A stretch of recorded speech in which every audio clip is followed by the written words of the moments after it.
Friends, आज पुनः अगले वीडियो में अपना अध्याय चल रहा है रसायन विज्ञान की मूल अवधारणाएं।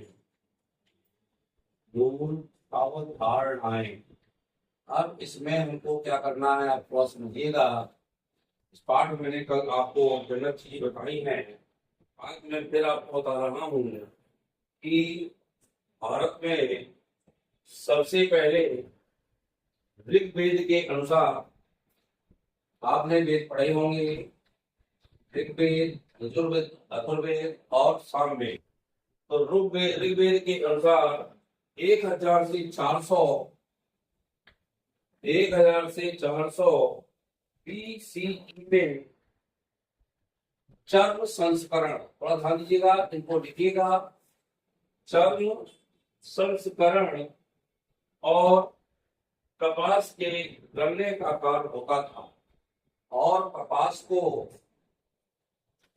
रंगने का कार्य, ये भी रसायन है। तो रंगने का कार्य होता था। ये 1400 BCE में इसको रंगने का कार्य किया जाता था। उत्तर भारत में काली पालिश वाले मिट्टी के बर्तनों को सुनहरी चमक के साथ दोहराया ना जा सके, इसके लिए सबसे पहले रासायनिक रहस्य के बारे में जाना गया और भट्टियों के ताप के आधार पर इसमें बहुत सारी चीजों का निर्माण किया गया। और यह ऋग्वेद के अनुसार था। पहले रसायन विज्ञान हो चाहे भौतिक विज्ञान हो, ये समस्त किसके अंतर्गत आता था? ये समस्त यही, चाहे वो ऋग्वेद हो, चाहे यजुर्वेद हो, चाहे अथर्ववेद हो, चाहे सामवेद हो, इसके अनुसार ये कार्य किया जाता था। पुराने वैदिक साहित्य में चर्चा करें तो अनेकों पदार्थ आधुनिक विज्ञान की खोजों के मेल खाते थे। क्या मेल खाते थे? जैसे तांबे के बर्तन, क्या मेल खाते थे? बहुत पहले आपको याद हो, तांबे के बर्तन आज भी प्रत्येक घरों में ऐसा नहीं है कि पुराने तांबे के बर्तन ना रखे हों। सोना चांदी के आभूषण और टेराकोटा की तैयारी के चित्रकारी, मिट्टी के स्लेटी कलर के बर्तन, ये बहुत सारे पुरातत्व विभाग में या आज भी जहाँ पुरातत्व स्थल हैं, जहाँ आप लोग देखने जाते हैं, वहां इस प्रकार की चीजें देखने को हमें आज भी मिलती हैं। सबोर सन में बारूद बनाने का काम चलता था। यह भी रसायन विज्ञान की मूल अवधारणा के अंतर्गत ही है। रसायन की मूल अवधारणा देखा जाए कि पहले ये काम हुआ करता था। रसोपनिषद में बारूद बनाने का काम होता था। तमिल साहित्य में भी, चाहे वो गंधक हो, चाहे चारकोल हो, चाहे पोटेशियम नाइट्रेट हो, और कपूर का उपयोग भी पटाखे या बारूद बनाने के लिए किया जाया करता था। ये सब रसायन के अंतर्गत आता है। नागार्जुन एक महान भारतीय वैज्ञानिक हुए। ये भी एक बहुत बड़े रसायनक, एल्केमिस्ट और धातु विज्ञानी थे। आपके में कभी रह जाता है कि नागार्जुन कौन थे, तो नागार्जुन बता दूं मैं आपको, बहुत बड़े रसायनज्ञ थे। इनको एल्केमिस्ट भी कहा जाता था, और एल्केमिस्ट के साथ इन्हें धातु विज्ञानी भी कहा गया। इनकी रचना अधिकतर पारे के यौगिक बनाने से संबंधित हुआ करती थी। इन्होंने सोना, चांदी, तांबा, टिन, ये सब के सूत्र जान जाओ। सोना, चांदी, तांबा और टिन, इनसे संबंधित बर्तनों को बनाने में ज्यादा गौर किया करते थे। और बहुत सारी भट्टियों में विभिन्न प्रकार के क्रूसिबल उपकरण आदि बनाया जाया करते थे। यह भी रसायन की मूल अवधारणा के अंतर्गत है। एक वैज्ञानिक हुआ करते थे तख्तपाणी, उनका नाम था तख्तपाणी, और इन्होंने भी मर्क्यूरिक सल्फाइड की खोज की थी। क्या खोज की थी? मर्क्यूरिक सल्फाइड, ध्यान रखिएगा। इसका सूत्र मैं बता दूं आपको, HgS होता है। मर्क्यूरिक सल्फाइड की खोज कत्र पाणी के द्वारा की गई थी। यह भी बहुत इंपॉर्टेंट है, 1 नंबर में क्वेश्चन पूछा जाता है। साबुन की खोज का श्रेय भी कत्र पाणी को ही जाता है, नाम नोट कर लेना इनको ही। साबुन की खोज का श्रेय भी कत्र पाणी को ही जाता है।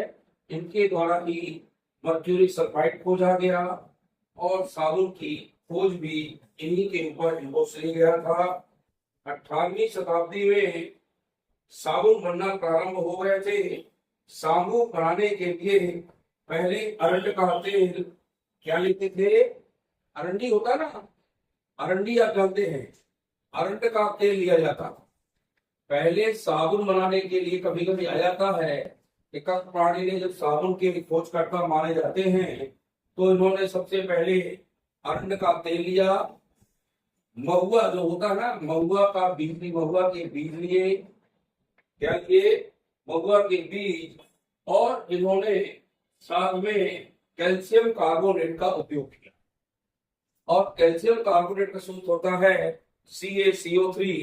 इन्होंने इसका उपयोग किया साबुन बनाने के लिए। अरंड का तेल, महुआ के बीज और कैल्शियम कार्बोनेट का उपयोग किया, जिससे इन्होंने साबुन का निर्माण किया और साबुन बनाया। तो साबुन के खोजकर्ता भी हमारे कत्र पाणी ही माने जाते हैं, यह भी आपको ध्यान रखना है। एक वैज्ञानिक होते थे बराह मेहर, इन सबके नाम नोट कर लेना आप, और बुक तो पढ़ेंगे तो सब आपको मिलेगा। बराह, इनका नाम था बराह मेहर, इनका नाम नोट करें, बराह मेहर का नाम नोट करें, बराह मेहर इनका नाम था। और इन्होंने, बराह मेहर ने क्या किया कि इन्होंने एक बृहद संहिता लिखी। बृहद संहिता मतलब बहुत बड़ी एक इतिहास लिखा, जिसमें इन्होंने दीवारों, छतों, घरों, मंदिरों आदि पर लगाए जाने वाले लसदार माने जो पदार्थ लसलसा हो, लसदार पदार्थ बनाने की जानकारी दी। इसे केवल पौधों, फलों, बीजों, छालों के रस से ही बनाया जाता था। और इसकी भी खोज उन्होंने की।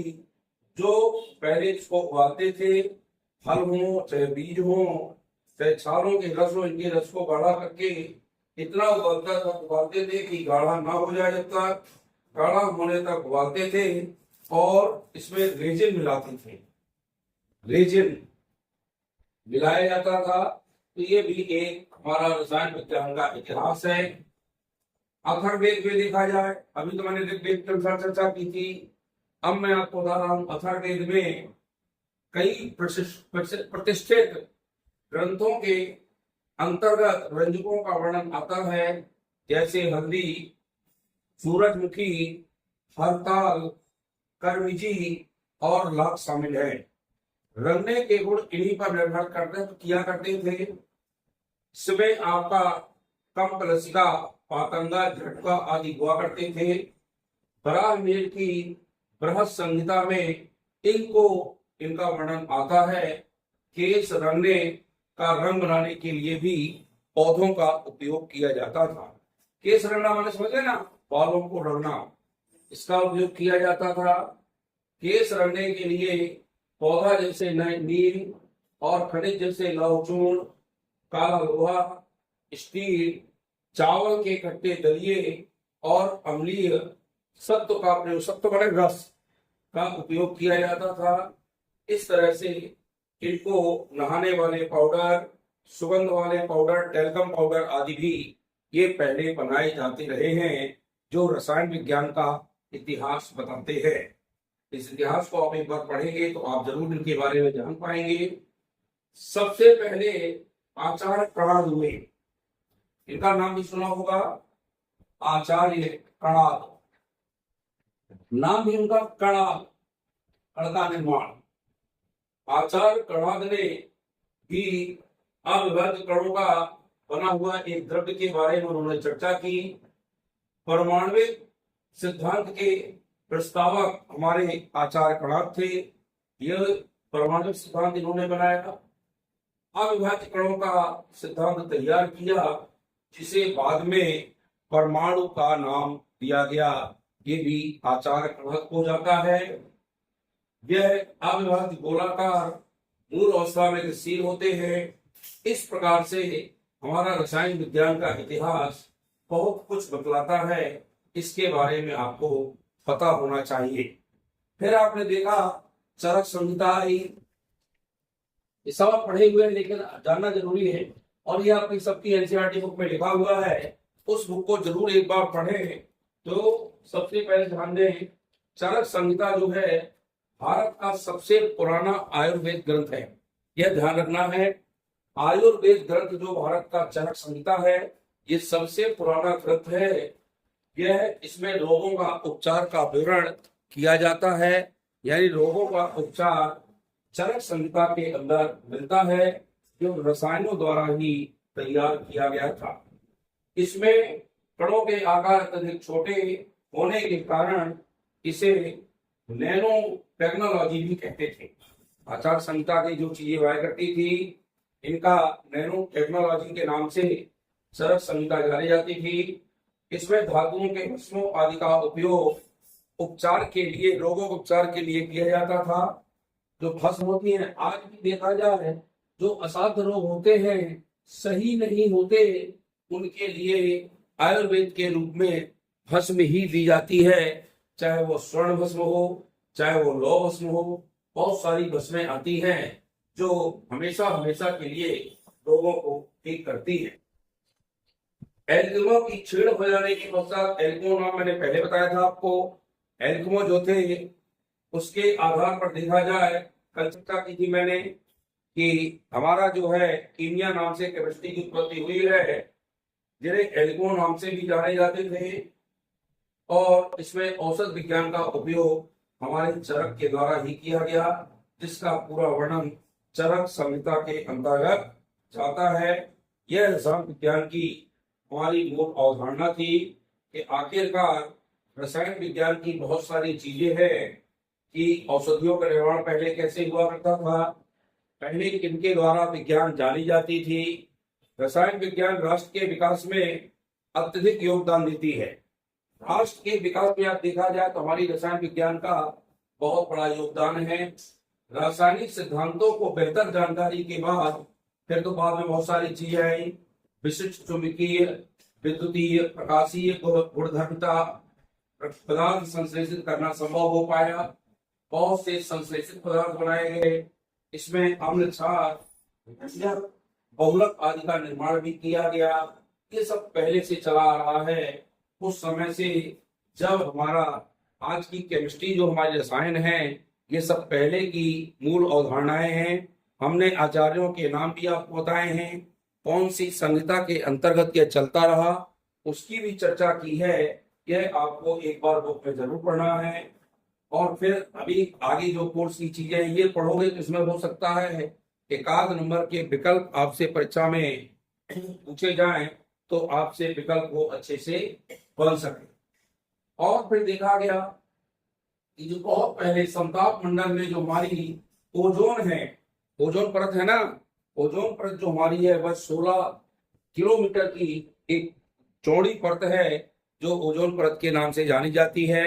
यह आपको 16 से 23 किलोमीटर की बीच की जो परत है, यानी 7 किलोमीटर की मोटी परत, 16 से 23 के बीच, वह हमारी ओजोन परत है।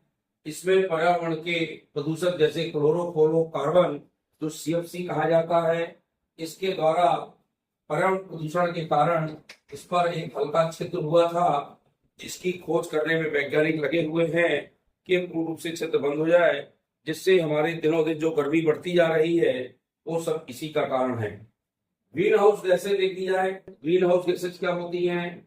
मेथेन, कार्बन डाइऑक्साइड आदि का प्रबंधन, ये ग्रीन हाउस गैसेज है।